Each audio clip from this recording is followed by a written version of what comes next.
Pemprov DKI Jakarta berencana kembali membuka sekolah dan melaksanakan kegiatan belajar mengajar pada 13 Juli nanti.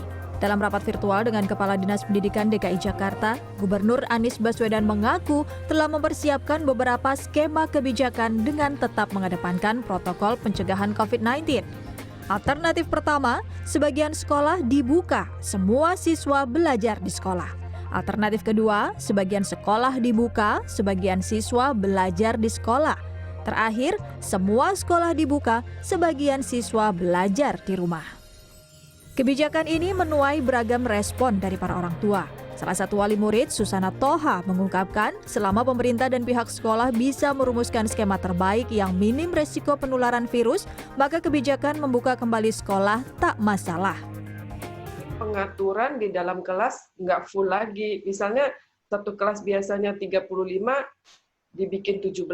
Misalnya hari-hari berganti antara kelas 10, 11, 12. Itu mungkin bisa diterapin selama COVID ini masih tinggi di Jakarta gitu. Tapi kalau sudah mulai aman, ya bisa pelan-pelan secara fisik ke sekolah gitu. Lain halnya dengan Yesi Pasha. Yesi mengaku skeptis atas kesiapan Pemprov DKI Jakarta dan sekolah untuk memulai lagi aktivitas belajar mengajar di masa pandemi ini. Saya sebagai ibu tentu belum siap karena melihat tren dari COVID sendiri masih fluktuatif dan malah naik. Oke, pemerintah punya skenario, punya instruksi yang memang harus ditaati, tapi saya pikir sekolah juga punya kebijakan masing-masing juga untuk menerapkan sesuai dengan kesiapan dari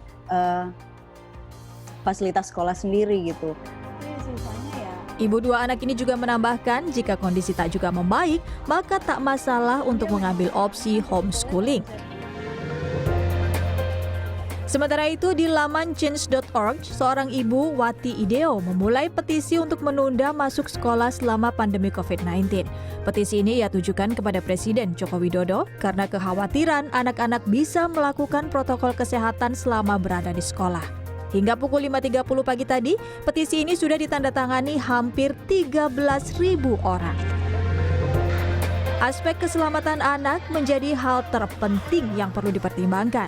Jangan sampai kebijakan yang tergesa-gesa justru berujung pada munculnya klaster-klaster baru di sekolah. Tim Liputan CNN Indonesia.